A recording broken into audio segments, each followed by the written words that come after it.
Soya keema curry ఎప్పుడైనా ఇలా try చేశారా అండి? ఒక్కసారి మాత్రం నేను చెప్పిన విధంగా ట్రై చేయండి.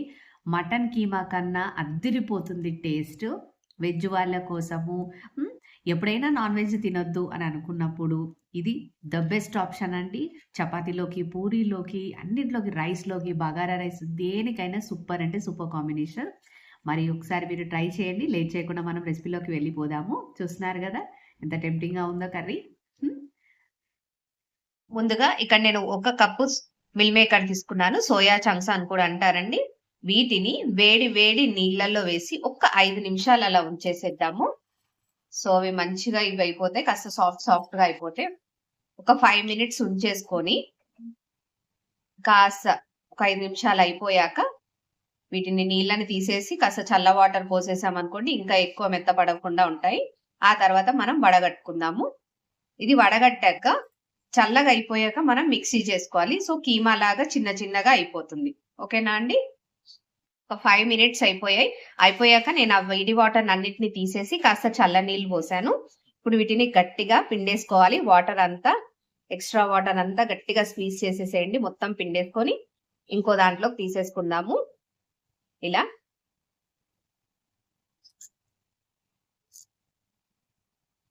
సో చాలా బాగుంటుందండి కర్రీ. ఒకసారి మీరు ట్రై చేయండి తప్పకుండా. ఒకసారి మీకు నచ్చుతుంది.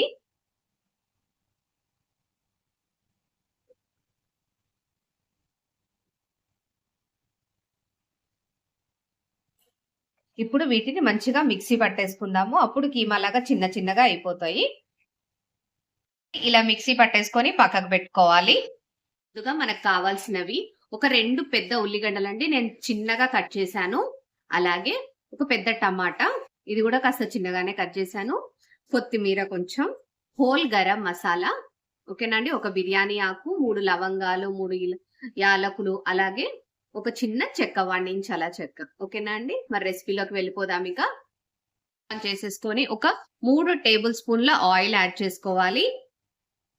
ఆయిల్ వేడైంది. ఇప్పుడు ఇందులోకి నేను ఒక 1 టీ స్పూన్ అలా జీలకర్ర వేస్తున్నాను. అలాగే ముందుగా తీసుకున్న హోల్ గరం మసాలా వేస్తున్నాను. ఇవి అలా ఒక 5 సెకండ్స్ అలా సాట్ చేసేసేయండి. ఇలా కాస్త ఫ్రై అవ్వనివ్వండి. ఆ తర్వాతకి ఇందులోకి ముందుగా కట్ చేసి పెట్టుకున్న ఆనియన్స్ యాడ్ చేస్తున్నాను. చాలా క్విక్ గా అవుతుందండి రెసిపీ. పెద్దగా అంత శ్రమ ఏం పడాల్సింది ఏమీ ఉండదు. సో ఈ ఆనియన్స్ అనేటివి గోల్డెన్ బ్రౌన్ వచ్చేంత వరకు మనం మంచిగా ఫ్రై చేసుకోవాలి.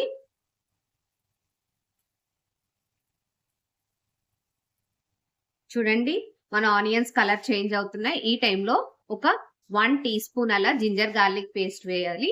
వేసేసి పచ్చివాసన పోయేదాకా కాస్త కలిపేసేయండి. ఫ్రై చేయండి. కొంచెం మీడియం ఫ్లేమ్ లో పెట్టేసుకోండి. ఇప్పుడు ఇందులో ఒక 1/2 టీ స్పూన్ అలా పసుపు యాడ్ చేస్తున్నాను. ఇప్పుడు స్టవ్ సిమ్ లోనే పెట్టేసుకొని కావాల్సిన మసాలాలన్నీ యాడ్ చేసుకుందాము. నేనైతే ఇక్కడ ఒక 1 టేబుల్ స్పూన్ అలా కారం యాడ్ చేస్తున్నాను. అలాగే ఒక 1/2 టేబుల్ స్పూన్ సాల్ట్, జీలకర్ర పొడి ఒక 1 టీ స్పూన్, అలాగే ధనియాల పొడి ఒక ఫుల్ 1 టీ స్పూన్, అలాగే గరం మసాలా ఇప్పుడు నేను ఒక 1/2 టేబుల్ స్పూన్ యాడ్ చేస్తున్నాను. సారీ 1/2 టీ స్పూన్ అలా యాడ్ చేస్తున్నాను. వేసి వీటన్నిటిని వేసి ఒకసారి సిమ్ లోనే పెట్టేసుకొని ఒకసారి కలిపేసుకోండి.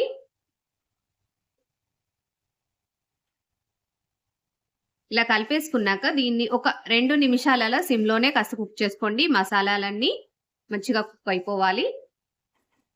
ఇలా ఒక 2 నిమిషాలు అయ్యాక ఇందులోకి నేను కొన్ని వాటర్ యాడ్ చేస్తున్నాను. ఒక 2 టీ స్పూన్స్ అలా వాటర్, అంతే. ఎక్కువ ఏం యాడ్ చేయట్లేదు. ఇప్పుడు కొంచెం ఆ మసాలాలన్నీ కాస్త అంతా కలిసేలాగా కొద్దిగా యాడ్ చేశాను. ఆ తర్వాతకి ఇందులోకి ఒక 1/2 కప్ పెరుగు తీసుకుంటున్నాను. సిమ్ లోనే పెట్టేసుకోండి. పెరుగు యాడ్ చేసినప్పుడు 1/2 కప్ పెరుగు తీసుకొని మంచిగా ఒకసారి కలిపేసి దీన్ని ఒక 5 నిమిషాలు అలా కుక్ చేయండి. ఒక 5 మినిట్స్ అలా కుక్ చేయాలి.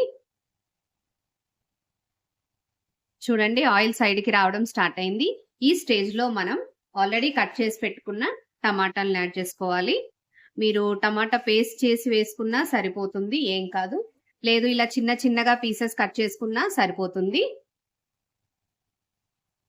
సో ఇలా ఈ టమాటాల్ని మంచిగా ఉడకనివ్వాలి. సో మీడియం ఫ్లేమ్లో పెట్టేసుకొని టమాటా మంచిగా మగ్గేదాకా ఉడకనివ్వండి మూత పెట్టేసేసి. చూడండి టమాటాలు మంచిగా ఉడికాయి. ఈ టైంలో మళ్ళీ కొంచెం ఒక 3 టేబుల్ స్పూన్స్ అలా వాటర్ కొంచెం పోసేసి 1 నిమిషం అలా ఉడకనివ్వండి. ఇదంతా ఒకసారి కలవనివ్వండి. ఇప్పుడు ఇందులోకి ఆల్రెడీ మనం మిక్సీ చేసుకున్నాం కదా సోయా కీమా, దాన్ని యాడ్ చేసుకోండి. యాడ్ చేసుకొని మంచిగా కలిపేసి కుక్ చేయాలి. ఇప్పుడు ఈ సోయాని కనీసం ఇది ఒక 10 నిమిషాలన్నా పడుతుందండి. 8 నుంచి 10 నిమిషాల వరకు పడుతుంది. సో ఇలా మంచిగా ఒకసారి కలిపేసుకొని మూత పెట్టేసుకొని కుక్ చేసుకుందాం మీడియం ఫ్లేమ్ లో అట్లీస్ట్ 8 to 10 మినిట్స్ అలా.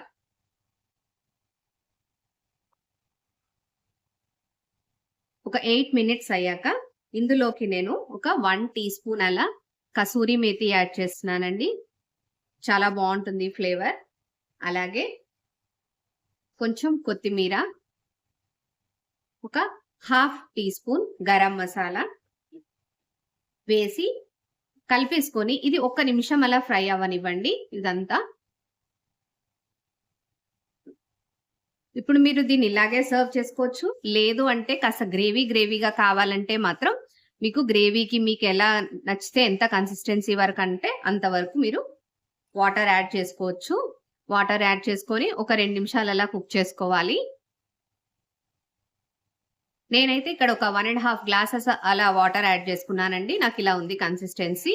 సో ఇది 1 నిమిషం అలా ఉడుకుతుంది అన్నప్పుడు ఒకసారి టేస్ట్ చూసుకోండి. ఏమైనా ఉప్పు కారం పడతాయి అని అనుకుంటే మీ టేస్ట్ కి తగ్గట్టు అడ్జస్ట్ చేసుకోవచ్చు ఇక్కడ.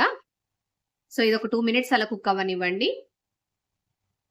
అయిపోయిందండి మన సోయా కీమా. దీన్ని కొత్తిమీరతోటి గార్నిష్ చేసేసుకొని మంచిగా వేడి వేడి అన్నంలోకి కానీ, రోటీలోకి కానీ, పుల్కాలోకి, పరాటాలోకి అన్నిట్లోకి దేంట్లోకైనా సర్వ్ చేసుకోవచ్చు. మరి నా వీడియో మీకు నచ్చిందనే అనుకుంటున్నాను. నచ్చితే మాత్రం తప్పకుండా లైక్ చేయండి, షేర్ చేయండి, సబ్స్క్రైబ్ చేయండి. థ్యాంక్ యూ ఫర్ వాచింగ్ అండి. మళ్ళీ నెక్స్ట్ వీడియోలో మళ్ళీ కలుద్దాం. Until then have a nice day. లాస్ట్లో మీరు ఒక 2 టీ స్పూన్స్ అలాగా బటర్, ఇంకా కొంచెం క్రీమ్ లేకపోతే పాల మీగడ ఉంటుంది కదండి, అదైనా కాస్త బీట్ చేసి వేసేయచ్చు. అది వేసి ఇంకొంచెం దగ్గరికి అయ్యేదాకా కర్రీని కాస్త ఉడకబెట్టారనుకోండి, చాలా అంటే చాలా బాగుంటుంది.